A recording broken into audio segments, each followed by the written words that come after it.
Il y a bien longtemps et très loin d'ici, dans un monde enchanté, au-delà des mers, vivaient des rois et des reines, des princes et des princesses, de bonnes fées et de méchantes sorcières, de féroces géants et de gentils nains.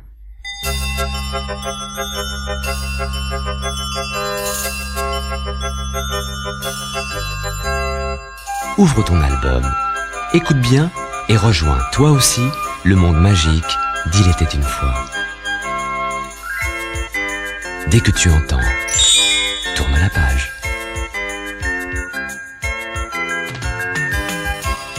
Le rossignol de l'empereur.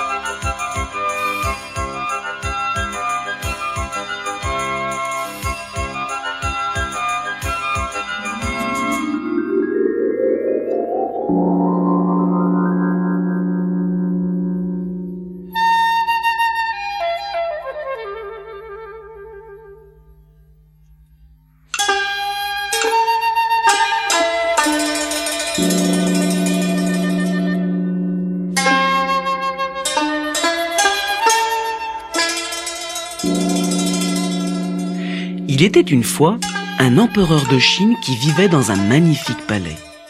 Tout y était si beau que les courtisans marchaient sur la pointe des pieds pour ne rien abîmer.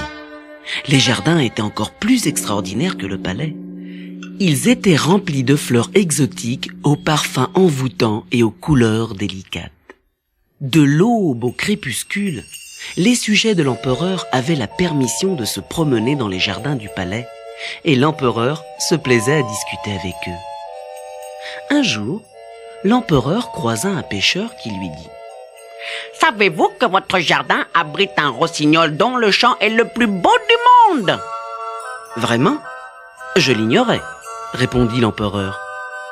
Et comme il avait l'habitude de toujours obtenir sur le champ tout ce qu'il désirait, il ordonna à ses courtisans de se mettre immédiatement à la recherche du rossignol et de le lui apporter. Les courtisans passèrent toute la journée à chercher. Ils regardèrent dans la pagode en or et dans les pavillons dont les murs étaient couverts de pierres précieuses. Ils scrutèrent toutes les branches des arbres et tous les buissons. À force de crier et de siffler pour appeler le rossignol, ils furent vite épuisés. « Reposons-nous un moment. Nous allons réfléchir en buvant une tasse de thé, » dit le chef des courtisans. « Où donc ce rossignol peut-il bien se cacher ?» La bonne qui leur servait le thé avait suivi la conversation. « Je sais où le rossignol se trouve, » leur dit-elle. « Chaque fois que je vais voir ma mère malade, j'entends l'oiseau chanter. Si vous voulez, je vous conduirai jusqu'à son nid. » Les courtisans suivirent la bonne qui les conduisit jusqu'à l'arbre le plus haut du jardin. « Regardez là-bas, tout en haut, le voilà !» s'exclama-t-elle. Effectivement, un petit rossignol perché sur la plus haute branche chantait comme jamais les courtisans n'avaient entendu un oiseau chanter. « C'est étrange, son plumage n'a vraiment rien d'extraordinaire, » fit remarquer le chef des courtisans, qui était un peu snob. « Peut-être, mais son chant est d'une rare beauté, » répliqua la bonne.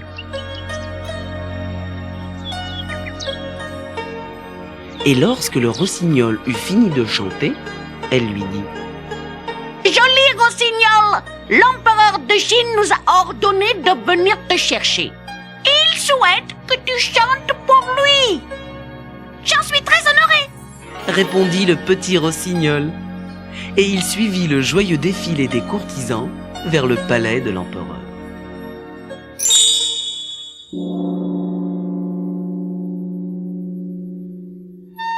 L'empereur, qui attendait le rossignol avec grande impatience, avait fait préparer pour l'oiseau un somptueux perchoir en or.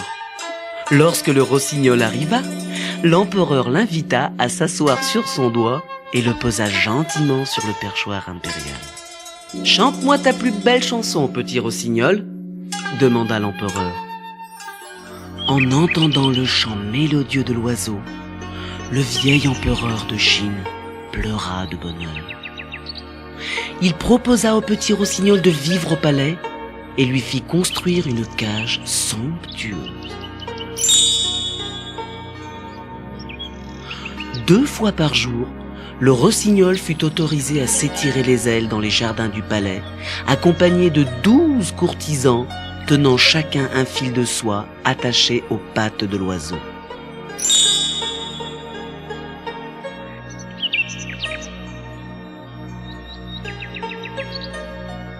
Dans le royaume, les rumeurs allaient bon train et le rossignol devint le sujet de toutes les conversations. L'empereur finit par décider d'ouvrir son palais à ces sujets pendant une journée pour que chacun puisse venir écouter le rossignol chanter.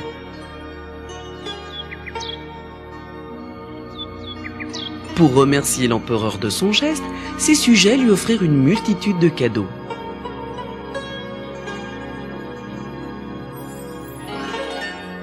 Quelques jours plus tard, l'empereur reçut un paquet joliment emballé. Personne ne savait qui l'avait envoyé. Curieux, l'empereur l'ouvrit et eut le souffle coupé en découvrant le présent. C'était un petit rossignol mécanique en or et en argent, orné d'émeraudes, de rubis et de saphirs. Il avait une petite clé dans le dos que l'empereur remonta et le rossignol mécanique se mit à chanter.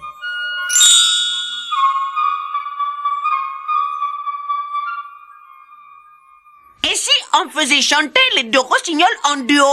Proposa le chef des courtisans. Bonne idée, dit l'empereur. Il remonta l'oiseau mécanique et demanda au vrai rossignol de chanter en même temps. Malheureusement, les 2 oiseaux ne chantaient pas sur le même ton. Et ce fut une terrible cacophonie. Les courtisans se bouchèrent les oreilles en criant « Arrêtez! Arrêtez ce tintamarre !»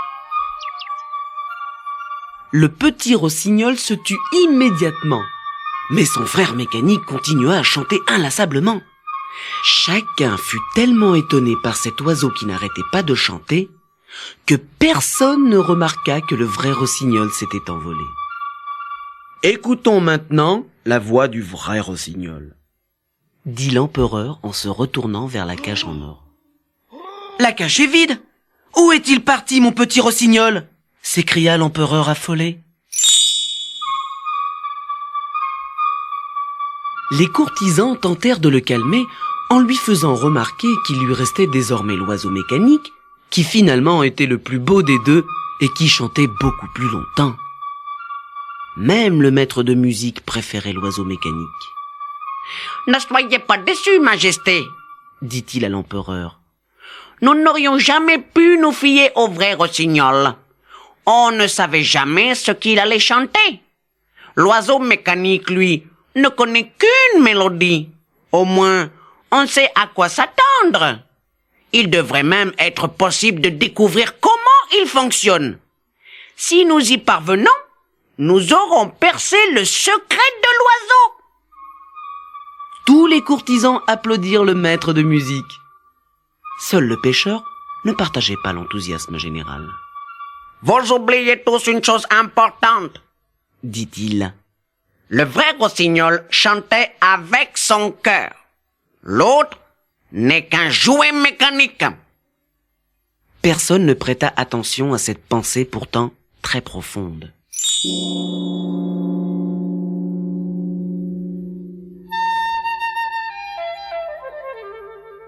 Maintenant, retourne la cassette.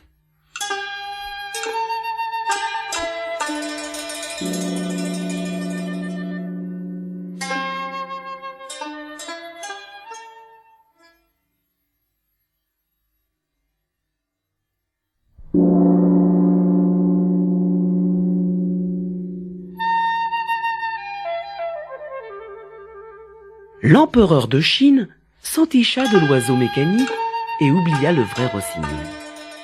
On installa le jouet sur un coussin en velours à côté du lit de l'empereur. La nouvelle parvint aux oreilles des rois du monde entier qui envoyèrent 1000 cadeaux pour l'oiseau préféré de l'empereur de Chine. Des petits coffrets richement décorés, des bijoux et des pierres précieuses s'entassèrent ainsi autour du coussin du rossignol mécanique.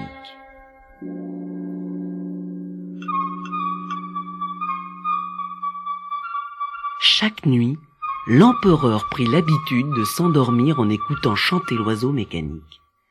Il finit par connaître la mélodie par cœur et par la fredonner en même temps que l'oiseau.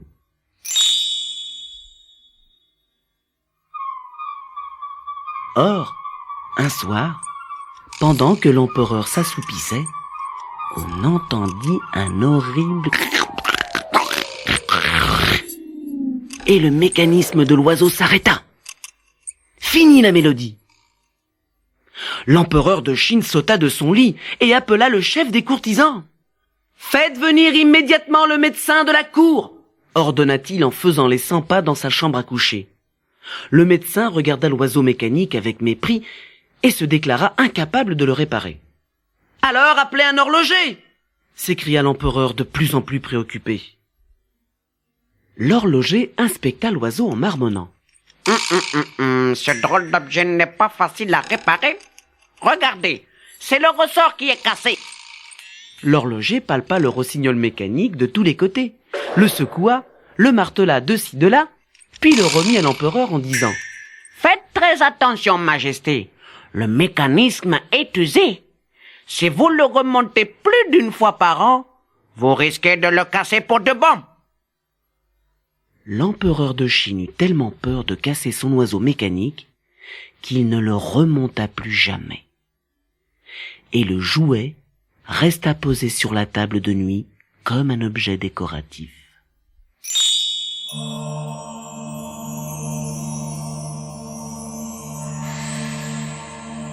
Un an plus tard, l'empereur tomba très malade.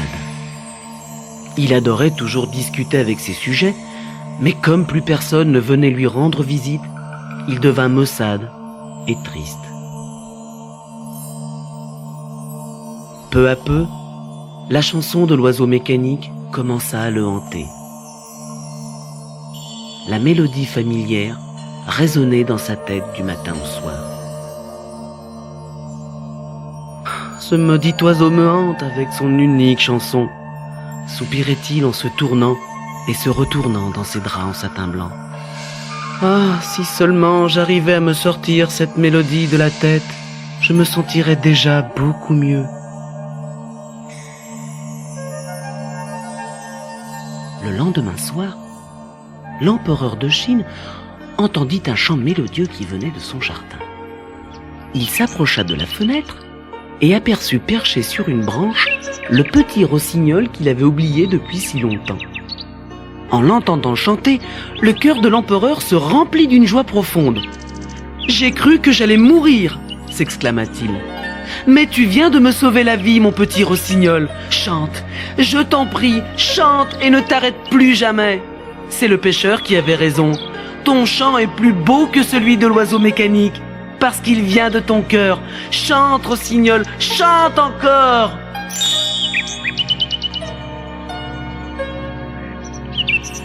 Alors le rossignol chanta pendant toute la nuit. Le lendemain matin, l'empereur de Chine se sentit tout ragaillardi. La mélodie de l'oiseau mécanique avait disparu de sa mémoire. « Je suis heureux que tu sois revenu, » avoua-t-il au petit rossignol. « J'ai été fasciné par les diamants et les pierres précieuses dont le rossignol mécanique était orné. Comment ai-je pu être aussi stupide? Toi, tu es un véritable ami puisque tu es revenu vers moi. Peux-tu me pardonner, petit rossignol ? » Les larmes que vous avez versées pendant que je chantais m'ont prouvé votre sincérité, répondit le petit rossignol. Il quitta alors sa branche, vint se poser sur le doigt de l'empereur et se remit à chanter.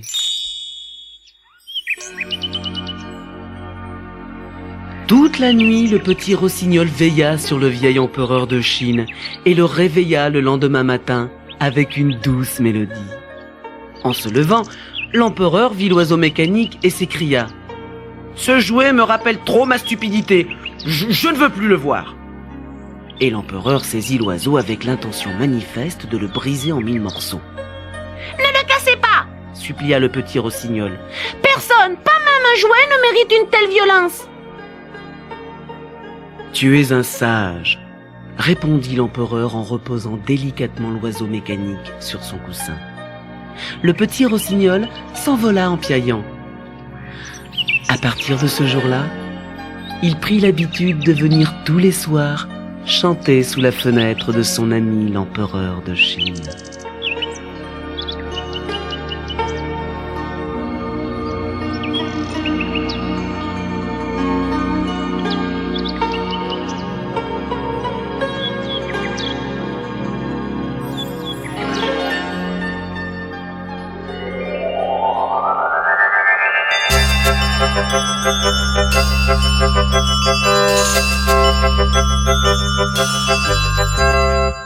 N'oublie pas ton prochain rendez-vous avec Il était une fois. Tu découvriras l'histoire extraordinaire du petit Kim.